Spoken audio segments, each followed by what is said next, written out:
ما در باغ اینتنسیوی ناحیه باباجان غفورов قرار داریم که در این باغ نوع‌های خارجی شفتالو پرورش کرده و از جانب عالمان تحقیق کرده می شود. شفتالی که در دست ما است از دولت ایالات متحده آمریکا به تاجیکستان آورده شده و آب و هوای این منطقه موافقت کننده شده ایستاده است. این شفتالو از 300 تا نیم کیلو وزن می گیرد. شفتالوی سرخ قرمزی یا خود ارغوانی که نهالش از ایتالیا آورده شده است به حاصل درآمد. این شفتالو را متخصصان فیلیال انستیتوت باغپروری و سبزوادکاری اکادمی علم‌های کشاورزی تاجیکستان در ناحیه باباجان غفورov دوام 5 سال اخیر به اقلیم ناحیه مطابقت کناندند. شفتالو در وطنش رویال سمر و اکستریم گرید نام دارد. بیخ شفتالو وابسته به شکل و شاخساریشون از 30 کیلو تا 60-70 کیلو حاصل می‌بندند. این نوع‌ها از خارج آورده شدگی شرکت غله آوردگی ما همکاری داریم با شرکت غله.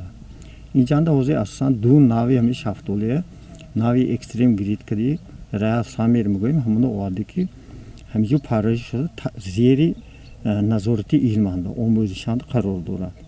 من حوزه همین علاقه رسیشی تکنیکینده من همه ویتامین‌های خودش و گفتگی صفتش من خوشی بزرگ با خصوصیتی یک بهتریش همی که از شفتالی محلی ما فرقیتش همی که حجمشون کلان کشوندن با شفتالی ارغوانی در نیم گکتار زمین پرورش می شود. نهالی آن دوام 3 سال اخیر با بازار داخلی برآورده شده خریداران خود را دارد.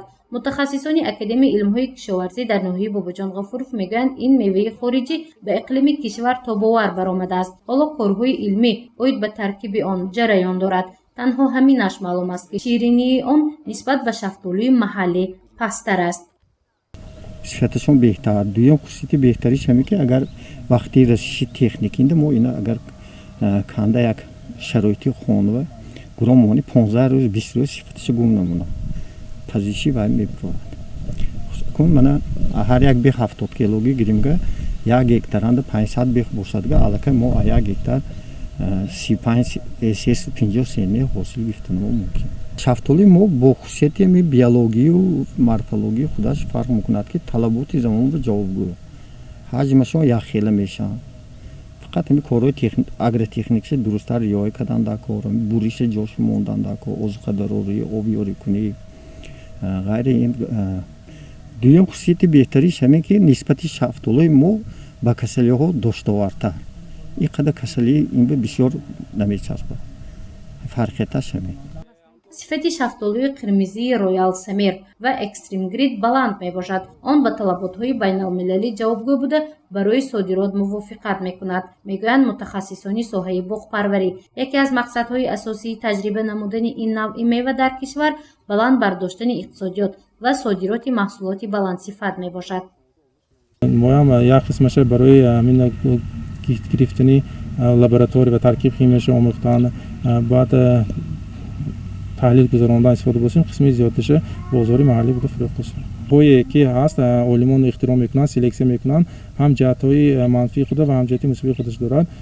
هم این شفتالی که از خارج آورده شده است نوع‌های خارجی یا هم که از سلکسیون‌های عالمی آمریکایی میباشد که به همین طلبات‌های بازار جهانی طرف طلبات بازار جهانی تاجیکستان که به همین سازمان بین‌المللی سودا داخل شده است هر سال طلبات به بازار جهانی طلباتش به نوع‌های میوه همین دیگرگون می شود. این نوع‌ها نوع‌های نو میباشند سال‌های اخیر برآمدند که به بازار جهانی نگرانده شدند. ما وقتی که می‌خواهیم که اقتصادیات کشور بالا برداریم این ساحه اگری که ساحه اساسی می باشد محصولاتش خارجی صادرات می شود باید همین بیشتر نوع‌های باغ‌ها بنیاد کنیم که ما تونیم غیر از بازار استعمالی تامین کردن و خارجی و چکنیم صادرات کنیم و اقتصادیاتمون بالا برداریم. از این جهت این نوع‌ها افضلیت دارند.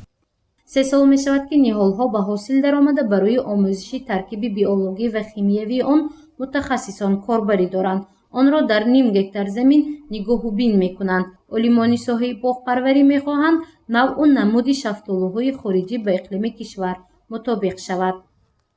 خیلی نوع‌های حاصلناکی‌هاشون بلند می باشند.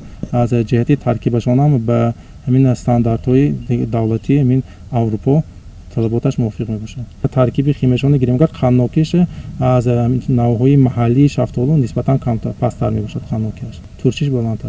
غیر از به دولت‌های بیرون هم که صادرات کردن به بازاری محلی هم برآورده شده است و از جهتی این نمود حجم بسیار زیبا داشتن خلقی مونیس قبول کرده خریداری کرده سوده. از روی معلومات متخصصان سرایستی کشاورزی ولایت سوخت حالا در این منطقه بیش از 1000 گکتار شفتالوزار کشت شده است که نوهای آن 9 عدد را تشکیل می دهد و این شفتالوها در بازار داخلی کشور فروخته می شوند، یعنی خریداران ساکنان و مهمانان جمهوری تاجیکستان می باشند. گزارش مفنوشکر و نعیم جان ایوبوف برای برنامه اطلاعاتی خبر.